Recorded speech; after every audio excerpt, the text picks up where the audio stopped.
A'udzubillahi minasyaitonirrajim. Bismillahirrahmanirrahim. Assalamualaikum warahmatullahi wabarakatuh. Allahu akbar. Allahu akbar. Allahu akbar. La ilaha illallah. Huwallahu akbar. Allahu akbar walillahil hamd. Allahu akbar, Allahu akbar walillahil hamd. Alhamdulillahi rabbil alamin wal aqibatu lil muttaqin wala udwana illa 'alal zalimin. Asyhadu an la ilaha illallah wahdahu la syarikalah wa asyhadu anna Muhammadan abduhu wa rasuluhu la nabiyya ba'dah. Allahumma salli wa sallim ala Habibinal Mustafa Muhammad sallallahu alaihi wasallam. Kaum muslimin dan muslimat yang dimuliakan Allah Subhanahu wa taala. Bersyukur kita kepada Allah dengan mengucapkan alhamdulillahi rabbil alamin.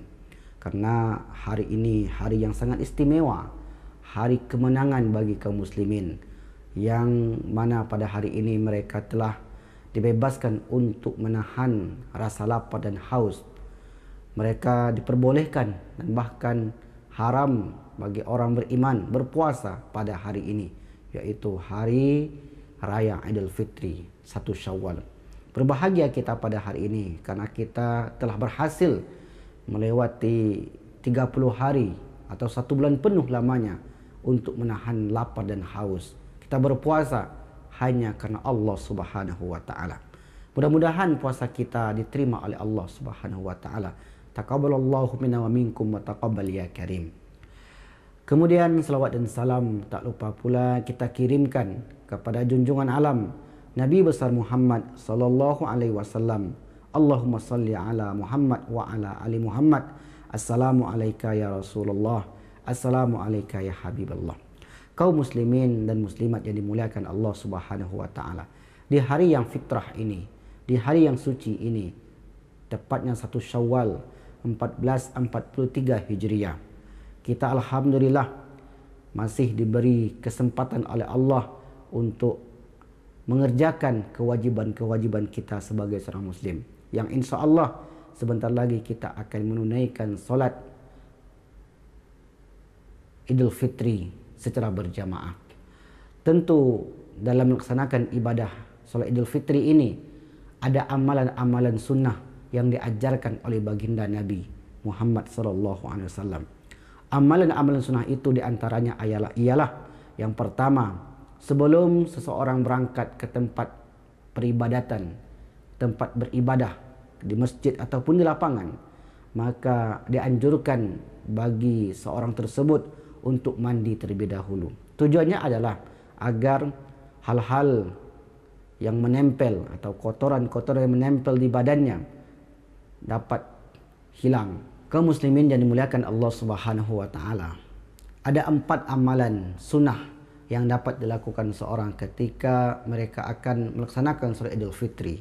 Yang pertama ialah hendaklah seorang itu mandi terlebih dahulu dan memakai pakaian terbaik.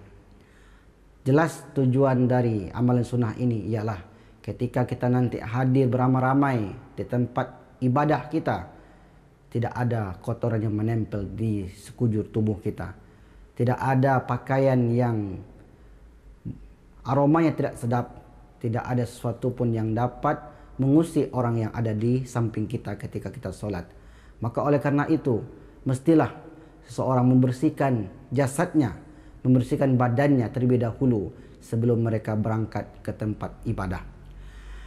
Diriwayatkan dari Zaid bin Al-Hasan bin Ali dari ayahnya, ia mengatakan, kami diperintahkan oleh Rasulullah SAW pada 2 hari raya, yaitu Idul Fitri dan Idul Adha, untuk memakai pakaian kami terbaik, untuk memakai pakaian terbaik yang ada, memakai wangi-wangian terbaik yang ada, dan menyembelih binatang kurban tergemuk yang ada, yaitu sapi untuk 7 orang dan unta untuk 10 orang. Dan supaya kami menampakkan keagungan Allah dan ketenangan dan kekhidmatan. Kaum muslimin yang berbahagia, Maka ketika kita akan menuju tempat ibadah, kita mesti mempersiapkan diri kita terlebih dahulu. Kita mesti bersih-bersih. Jangan sampai ada kotoran yang menempel di badan kita. Jangan ada kotoran yang menempel di badan kita. Sehingga jangan ada kotoran yang menempel di badan kita. Kaum muslimin yang berbahagia. Adapun yang kedua yang mesti dipersiapkan adalah makan sebelum solat Id. Maka ini terkhusus pada hari raya Idul Fitri.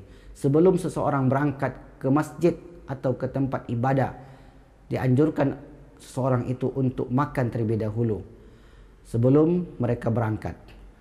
Diriwayatkan oleh Imam At-Tirmizi bahawa Rasulullah sallallahu alaihi wasallam pada hari Idul Fitri tidak keluar sebelum makan. Pada hari Idul Adha tidak makan sehingga selesai solat. Inilah perbedaan antara Idul Fitri dan Idul Adha.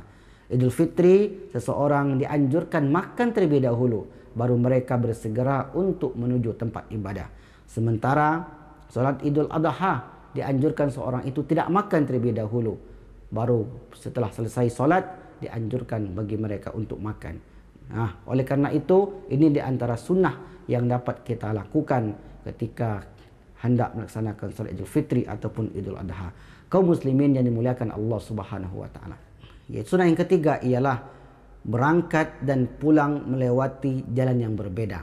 Ini artinya ketika kita berjalan, ketika kita berangkat, misalnya kita melewati gang A, maka ketika kita pulang diusahakan tidak melewati gang A tersebut. Carilah jalan yang lain, carilah gang yang lain. Tujuannya ialah untuk memperbanyak langkah, agar setiap kaki kita yang melangkah itu kelak menjadi saksi di hadapan Allah Subhanahu wa taala. Nabi SAW pergi solat Id berjalan kaki dan beliau pulang melalui jalan lain dari jalan yang dilaluinya ketika pergi, yaitu Rasulullah berangkat di jalan lain dan pulang dengan jalan yang lain pula. Yang keempat ialah mengumandangkan takbir sepanjang hari sampai waktu asar. Maka ini juga di antara sunnah yang diperintahkan oleh Rasulullah SAW untuk bertakbir pada hari itu saja, yaitu di hari Idul Fitri. Lain halnya dengan Idul Adha. Kalau Idul Adha 3 hari yang disebut dengan hari tasyrik. Maka inilah 4 amalan yang dapat kita lakukan ketika kita akan pergi menuju tempat ibadah di hari raya Idul Fitri. Mudah-mudahan ini bermanfaat. Wal afu minkum. Wassalamualaikum warahmatullahi wabarakatuh.